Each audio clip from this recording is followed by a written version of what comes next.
Hey folks, so I'm bringing you today just a list of my Dracoslayers, which has been doing pretty well at locals. I've went, I think across 3 or 4 locals and maybe lost like twice or or maybe twice. Once against the Ishizu Tear, and I'm going to talk a bit about what I would do to change it to make it a bit better against the Ishizu Tear. But just to talk a bit about another option in current format, which is, I guess, Dracoslayer format, or not Dracoslayer format, it's Ishizu Tear format, apologies. And just for an alternative of what you could maybe play here, and it is pretty viable. You do need to make some adjustments with the new ban list, and you'll need to make some new adjustments with the current state of how cards are, decks are, and so on. Just to accommodate, depends on how your locals is. So a locals that doesn't have too many Ishizu Tear, this deck is fine the way it is. It's probably going to take some games. You just need to kind of understand the combos or understand what the end board is supposed to look like. Against the Ishizu Tear, you need to assume that every time you're playing against it, if you're going first, you're probably winning and you know what to do, and you play a certain way to get the good end board for Ishizu Tear. When you're going second, you need to probably play a bit differently, and I'll talk a bit about that later. But anyway, we're playing 3 of all the new ones. So 3 Dynamite, 3 Ignis Phoenix, 3 Majesty Pegasus, which is the best one. By far, Ignis Phoenix is close second. Dynamite is quite good as well, just for keeping mostly hand advantage, is what I would say. And then we've got 3 Luster, and then we've got 2 Master Pendulum. So Master Pendulum is actually, I think, the strongest one, so to speak, as in highest attack points. So he's quite good to be able to summon off of Ignis Phoenix, even just because he's a big beater. So you can get damage in if you clear the board with multiple Ignisters and so on. And then we got 3 Odd Eyes Revolution Dragon, really good for recycling the monsters, the dragons in your grave. Once you've used Ignisters and so on, you just can bring them back straight away with this thing. Or alternatively, to search for Luster or Master or whatever you need. Usually, because you can pay 500 to search for Luster or Master. Then we've got a Morphage Sloth, which is your sort of searchable going first win con instead of Scythe against basically every deck. You make Dynastor, and then you make Spheres, and with Spheres you put this in defense mode, and they can't attack over it. They need to go into battle phase, and you've got Dynastor on the field, so this can't be destroyed by battle because it's a pendulum, so they are effectively locked out if you do it right. So, and then we've got little Performer Pal Engine, which is Monkey Board, Joker, and Odd Eye Synchron. The cool thing you can do with this is, if you've got Monkey Board in the scales, and you have Odd Eye Synchron in your hand, you can use Celine to special this out, target the Monkey Board, pop it, special, and immediately synchro into an Ignister or into Tilting Entrainment or something else. So we've got one kind of main decked Mystic Mine out, which is Archfiend Eccentric. Actually, there's an interesting thing as well you can do with sloths as well. So in the event that you get stuck under Mystic Mine, if you hard draw Sloth, you can actually put it in the scales and then tribute a monster to get rid of all the monsters that are on your field. Because you need to tribute it to keep it in the scales. So that's actually a way out of Mystic Mine as well, just in case it ever comes up. But it won't come up for, I guess it won't be coming up again for another while once the new ban list is taking place. But just for your own reference, then we've got 3 Bambuku.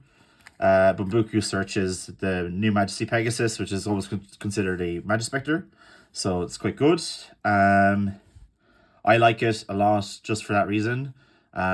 It's also, Magispector is one of my favorite archetypes as well, so I would really consider playing a bigger Magispector engine.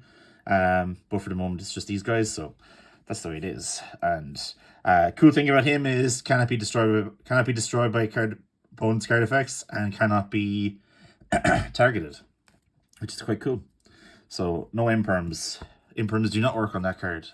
So then we've got some just general kind of slightly anti-tier hate, but I will talk a bit more about this because I think this is bad, and I would really recommend changing it.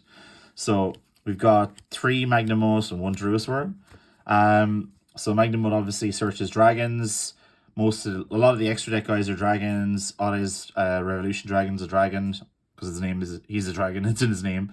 You can also replace things that are in your graveyard and put them back into the extra deck or so on with Magnum Mode. And Druid Swarm is just a good removal. However, I want to be very clear here. As soon as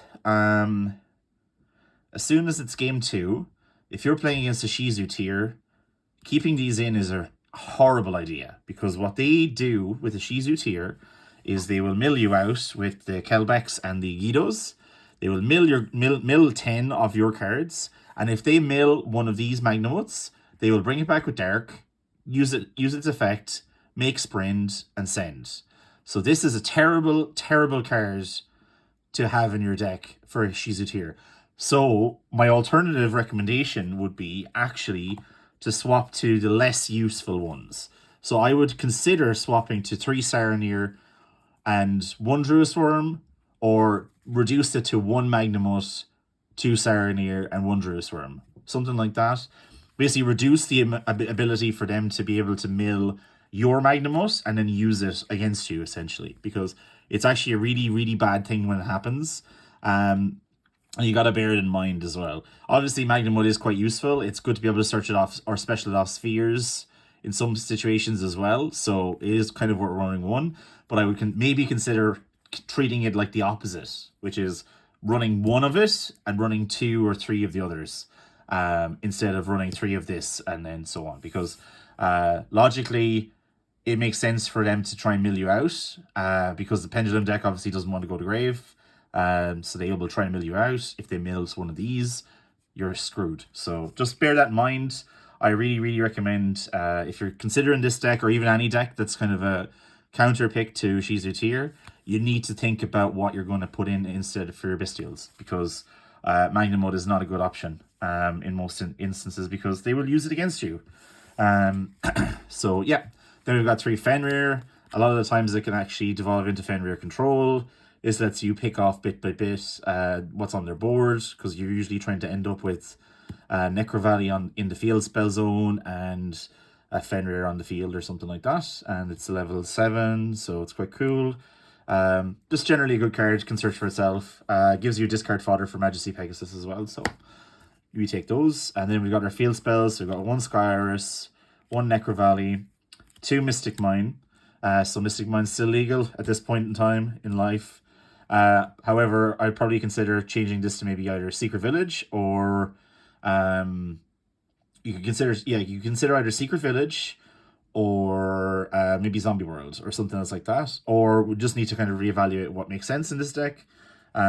Mystic Mine is actually very, very useful in this deck. You can play through a lot of interruptions and then just end on a Mystic Mine when they're not expecting it. That actually happened against the Ishizu Tear with me, where I used basically all 5 of my cards in my hand and did a Pendulum Summon, and then he used Pearl Rhino effect, he summoned Kaleido Heart, all this other good stuff, milled himself for like 20 cards, and then I just activated Mystic Mine. He'd no response, his heartbeat was already sent to the grave, so he actually had to scoop, and I won an unwinnable game. So little things like that can happen, so just be aware of that. Then we've got terraforming and set rotation. So there's also other things that you could use for set rotation. So you could consider locking them out of their field spell with set rotation, using either Oracle or Zephyrath, because it actually could contribute to this deck. You could put in Zephyrath or something. Or you could put in the Chaos one as well, whatever that one is called, so they can activate it, and that locks them out of field spell, because Pearl Rhino is obviously a really powerful card. So is Map as well in Fluenderies, so worth considering. Yeah. Then we got Dynamis Charge. So this one searches the scale 6, which is the Dynamite guy, Dynamite Power. This searches it, and also if it gets popped, it can add it back to hand, so keep hand advantage that way too. So usually what you can do is you can kind of do a lot of, you can go Majesty plus Luster, Luster pop Majesty, add, and then you can go Majesty, scale, search Dynamite, optional effect of Majesty, pop Luster, place place Dynamite, Pendulum Summon, Dynamite Effect, Special, or do whatever way around you want to do it, and summon your Beyond the Pendulum and so on. And then we've got 2 Triple Tactics talents. I think people are moving away from hand traps, so this actually might not be the best idea in the world, because they're kind of waiting, like stuff like the Bystials or anything else like that. They're kind of either doing them in battle phase or they're doing them in the end phase. So this isn't as effective as you think it is sometimes. So it might be worth thinking about a different card with that in mind. I'm not sure what I would play instead, but that's one of the considerations I'd make. That along with the Bystial lineup that I would use, just because from first-hand experience, it happened twice where Ishizu Tear milled me for 10 cards, and they always hit a stupid Magnamut on my side of the field, summon my Magnamut, and then use Magnamut effect in their end phase to add a Druid's Firm or something else like that, which is incredibly annoying and incredibly disruptive. So just to be aware of that. So then we've got Extra Deck. So Extra Deck is basically, it's mostly about kind of setting up a good combo. The combo's kind of long. It can take a while. In some ways, this deck feels like old Dragon Link, where you're kind of doing a lot of stuff and you kind of end on nothing sometimes, or you can end on close to nothing. But it's still quite cool and it's still quite good. So you've got Ignister Prominence. So I've got 1 ulti and then I've got 1 gold one. If I had 2 ultis, I'd have 2 ultis. I sold one of them, unfortunately, but yeah, so Ignister Prominence, really good card. Special Dracoslayer from the deck. You can do a pop and a spin and a non-targeting spin as well. Obviously very useful against Cosmo back in the day. Now it's useful just against Kaleido Heart or Rule Colossus and so on. Then we've got Scarlet Red Dragon Archfiend. To burn, this could be, what could it be instead? It could be Dark if it comes up, but we actually don't run too many Dark monsters except for the Bystials. So I opted for Scarlet Red Dragon Archfiend, just because I noticed I didn't necessarily know the combos that well, and sometimes my turns in game 1 or game 2 can take a while, and so for game 3 kind of needed the option of being able to clear the board and do some burn damage. So it is what it is. Then we've got Tilting Entrainment, and this is obviously, I'm talking about locals, whereas it takes forever for me to figure out this stupid deck. It takes a long time. So Tilting Entrainment's actually really cool. So what you can do is when you use Ignis Phoenix when it's popped, lets you summon a Dracoslayer, and it gets treated like a tuner. So you can go into Tilting Entrainment and then summon back a level 4 Pendulum monster into the extra monster zone, and then you can use both those monsters to make Beyond the Pendulum. So that's quite cool. It also has another effect, which is if it attacks a monster and doesn't get destroyed, you can destroy it. Which, I mean, it's weird, but it's a 2800 8-star synchro. It's quite cool. So, and it's Earth as well, so it can't be banished by a Bystial. So we take those. Then we've got, I'll make sure I have the right number of them. So yeah, we've got 2 Beyond the Pendulum. Usually you can go through at least 1 in kind of your opening turn. For 1200, usually you're searching for, you might have Dynamite in the Scales, and then you have Monkey Board. You search for Monkey Board, Pendulum out. The effects of Monkey Board comes live. You search for the little auto synchron, and then you pendulum summon or special summon that out using Selene. And then from Selene, you can make a Synchro 8, and then you can also go into this World Sea Zelantis guy, which lets you special back. So sometimes your field will end up, you try and make your fields with this guy, Majesty the Xyz monster, which is this guy, Magister Paladin. So you go Magister Paladin, Ignister, Dynaster, and then you summon this guy, you use its effect, banish everything, bring it all back, and then you get the effect of Ignister again, you get the effect of Dynaster again, and you don't obviously get the effect of this guy because he's no material, but because he would have had a material beforehand, you can summon back the material with the Dynaster, so it gives you something else to do. You can probably make another rank 4, you can end on Necro Valley, Baguska, Ignister, and Dynaster, and then Spheres as well, so that's quite cool. So Spheres as well lets you summon out the Morphage Sloth, or lets you summon out maybe a Magnamut. to go into further monsters. Let's see, it gives you a non-targeting bounce as well, so it's quite good. Abyss Dweller is just Abyss Dweller. It does the stuff that you need it to do. It's useful to set up. Sometimes, depending on your locals, you might just make this blind and hope for the best. But to be honest, you're probably better off just making this guy. So sometimes your board will look pretty mediocre, but if you make this guy in defense mode, plus a field spell of a significant kind of floodgate type, you're usually okay. Then we've got 2 Dinosaur. Dinosaur's really good, protects your pendulum monsters from destruction, and also lets you special from either hand or graveyard a Dracoslayer monster, which can't be used for fusion summon then from that stage.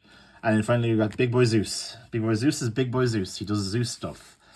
Good for cracking boards, but to be honest, doesn't really come up that much actually, to be honest, because usually the last thing you do is make the Xyz monster, but it can come up. The way you kind of break boards here is really just about kind of shutting down their effects using the field spells and stuff like that, so it is what it is. Then we go to side deck. So side deck is very much what you'd call maybe a Thrift special on this, I guess, which is like basically play Feather Duster, just fine. Feather Duster pops back row, all that good stuff. 3D shifter, just like the guy at Dorfman's. You only put them in when you're going second, when you think you're going second. You don't put them in when you're going first because it just ruins your whole turn. You'll see with the rest of the kind of side deck that basically there shouldn't be much conflict with it, because really what you're doing is just trying to crack the crap out of the board, right? You're not too worried about making your own giant boards, so you're not too impacted by Dimension Shifter, especially on your second, if you're going second. On that turn, you're basically just trying to break through whatever they have and slow them down. So they'll probably end with a Baguska, in which case you just have to get to Beyond the Pendulum, into Zelantis and stuff like that. You'll be fine. But for the most part, it's quite annoying. So D-Shifter is just handy to have in the side. Then we've got 3-dimensional barrier, which is my going first card. There's a lot of Despia where I guess where I go to locals. There's also a lot of tiers. So this is quite useful. Just good card in general that way.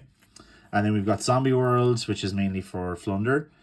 So obviously you can search field spell with Majesty Pegasus. So this will be the field spell you'd search for if you're playing against Flunder. You can also put it in against... if they see that you've already had Mystic Mine, then there's a good chance they're going to put in a ton of Mystic Mine hate. So what you can do is just sort of give them a lot of stuff that they could hate before, like Mystic Mine or whatever, and just add these in if you're playing against Ishizu Tear or something. But for the most part, it's just for Flunder. So then we've got Dark Ruler No More, which is basically for Sprite and also kind of for... well, it's for Flunder as well, so works on Flunder too. Then we've got Sphere Mode, just the 3 Sphere Modes. One thing I would say that I'm missing and I would like to have in this side deck is my Evenly Matched, because I am a big fan of Evenly Matched, but I wouldn't have any going first cards then, because I'd be taking out probably the D-Barrier or maybe the Shifter. To be honest, I mean, I would consider maybe if you're looking to adjust or maybe copy this deck somewhat, I'd consider taking out the Shifters and putting in Evenly Matched instead, because they're better going second cards, I think, than this one in some ways, because obviously you're disrupting them, but you're pretty okay cracking boards anyways. One thing that can crop up as well, which is quite useful, and I guess people don't realize, is the effect of Beyond the Pendulum when 2 monsters of different levels are pendulum summoned. And Bambuku's level 3, and the other thing is level... everything else is kind of level 4.